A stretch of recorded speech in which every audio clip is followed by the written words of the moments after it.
इतक्या माश्या का बेहिसाब माश्या आहेत काय त्याला प्रमाण आहे. आता हे फक्त सोबतच्याच घरी बाहेर माझ्या घरी जाऊन परत चल बघाय त्या पापड्या केले त्या पापड्या अशा माझ्या घरी असं वाटत असं फेकून द्यावा तिकडे. आता त्याला तुम्ही बदलणारच आपले त्याने आता एवढं हो दे त्याला कुठे बोलून घेऊ नाही रिमटी आम्ही एवढे देतो केलं ना लय वेळा वॉर्निंग दिली लय वेळा वॉर्निंग दिली.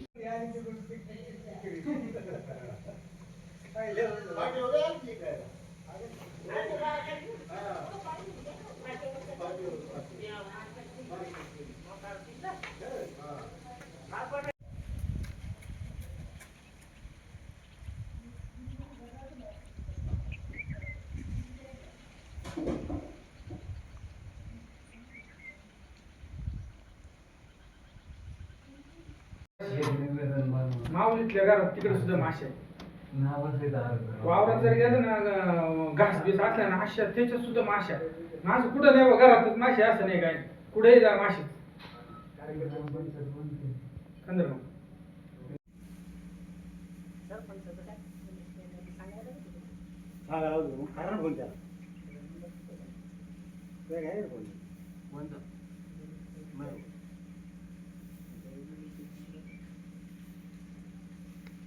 सरपंचाला विचारतो मी बरं का मी त्याचे अर्ज तयार करा. नाही आम्ही करू आम्ही रस्ता काढला एवढं लोकांचे दादा गुंठी काढली आम्ही तर आरटूचं काढले एवढं याचं काही येतं आम्ही 0 मीटर फक्त आपल्याला रजिस्टर करायचे याला काय मी आता तो डॉक्टर येतात ना ते पोलिटिक आपण नंतर सापरात राहत होतो आम्ही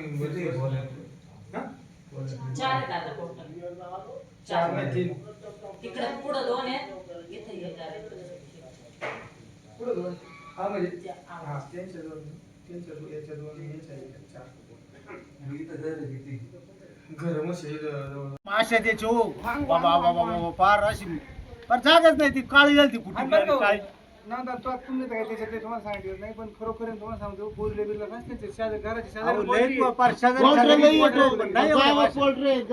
बुरले किती बोल राहिले तो मग पण असं नाही घरी पण कुकुळवाडीतच किती आहे तिथे तिथे बी आहे चालू आहे त्या मी तर एखादं मारीनच होते आलं कोणी नाही टाकायचं बरं त्याला बोलून घ्या ना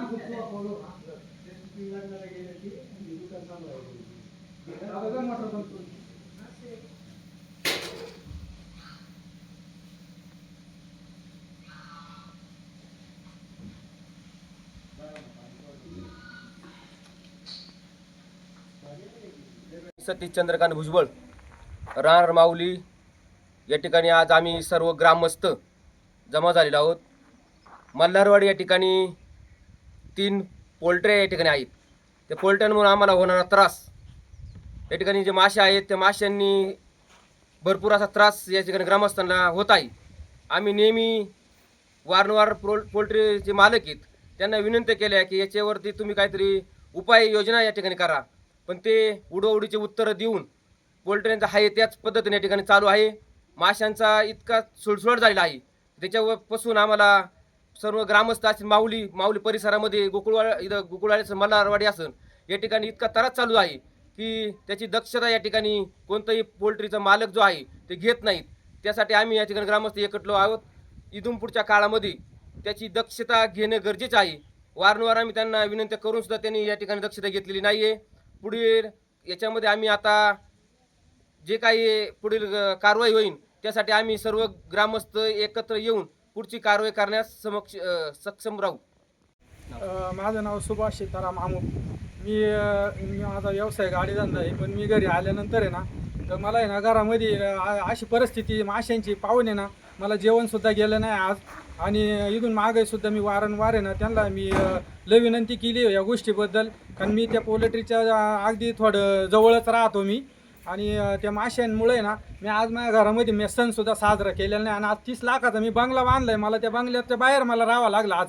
एवढ्या माशा आहे माझ्या घरात, गमेले माशा मी आज त्या आतमध्ये स्प्रे मारून औषधं करून मी बाहेर फेकून दिल्यात आज.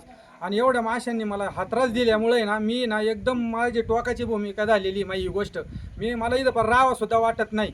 मी 30 लाख रुपये माझा खर्च झालेला आहे. माझा या खर्चाचं करायचं काय? इथं बंगल्याला आतून POP अख्खं माशांनी फार काळं डंक करून ठेवलेले. त्याचे स्पॉट दिसतात सगळे माशांचे.